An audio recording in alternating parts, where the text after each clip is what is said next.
গতকালই আপনারা শুনেছেন যে অভয়ের মা বাবা অভিযোগ করেছেন যে পুলিশের লাঠির বাড়ি খেয়েছেন তারা। অভয়ের মা অভিযোগ করেন যে ৪-৫ জন পুলিশ মাটিতে ফেলে অভয়ের মার হাতের শাখা ভেঙে দেয়, অভয়ের মার মাথায় আঘাত লাগে পুলিশের লাঠির বাড়িতে। গতকাল পুলিশ সেই অভিযোগ অস্বীকার করেছিল। আজকে পুলিশ কমিশনার মনোজ ভার্মা বললেন যে অভয়ের মায়ের ওপর হামলার ঘটনা অনভিপ্রেত।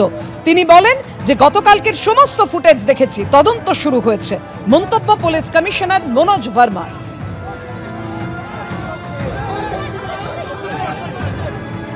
CCTV footage, video footage, body ক্যামেরার ফুটেজ, ওখানে ড্রোন থেকে সার্ভেলেন্স হচ্ছিল তার ফুটেজ দেখা হচ্ছে, বিভিন্ন অ্যাঙ্গেল থেকে ফুটেজ দেখা হচ্ছে।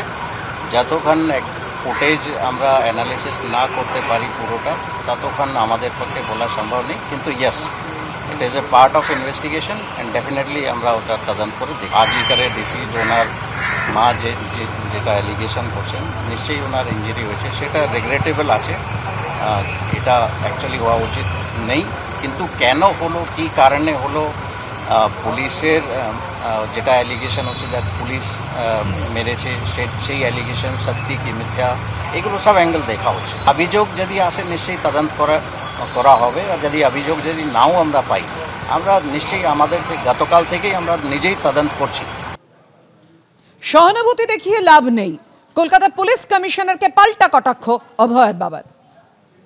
পুলিশ কমিশনার জিজ্ঞাসা করেছেন যে মন্তব্য করেছেন যে এটা দুঃখজনক ঘটনা, এটা ঘটা উচিত ছিল না এবং তারা সিসিটিভি ফুটেজ খতিয়ে দেখবেন। কি বলবেন? দুঃখটা কি ওনাদের, দুঃখজনকটা কি? একটা আমরা বিচার চাইতে গেছি, আমরা যেখানে 40-45 জন লোকের বেশি ছিল না, পুলিশ ছিল 200, তার বেশি লোক বেশি ছিল না, তাদের তো আটকানো এত ভয় কি ছিল ওনাদের? যখন আমরা হেস্টিংসে পৌঁছিয়ে এখানে পুলিশ কর্তা কে আছে আমাদের সাথে একটু কথা বলুন, কেউ আমাদের সঙ্গে সামনে আসেনি, মোবাইল সবাই লাইন দিয়ে দাঁড়িয়ে আছে। কিন্তু পুলিশ কমিশনার বলছেন যে দুঃখজনক ঘটনা। ওনারা তো সব কিছুই দুঃখজনক বলে দিলেন, হয়ে গেল। মানুষ মানবে? পশ্চিমবঙ্গের মানুষ কেউ মানবে না। এর ফল ওদের ভোগ করতে হবে, কলকাতা পুলিশকে ভোগ করতে হবে এবং মুখ্যমন্ত্রীকে এই ফল ভোগ করতে হবে।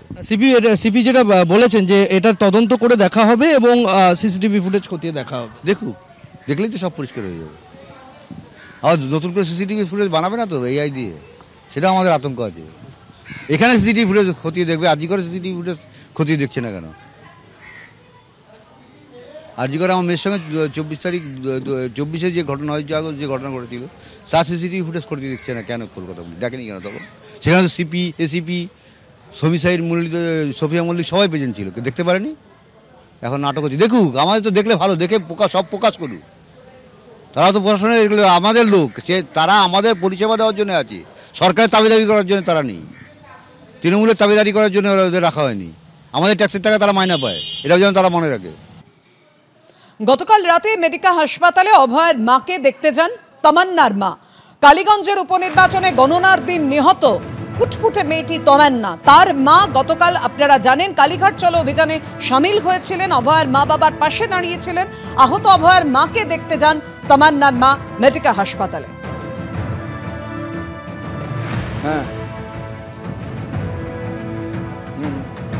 তার কোনো ভাষা নেই, তো শুধু সান্ত্বনা দিয়ে আসলাম, একটু যে ভরসা দিয়ে আসলাম, এই বলে আসলাম যে এই যে বিছানা থেকে তাড়াতাড়ি উঠে সিট ডাড়া সোজা করে যেমন লড়াই করছিলেন সেটাই করতে।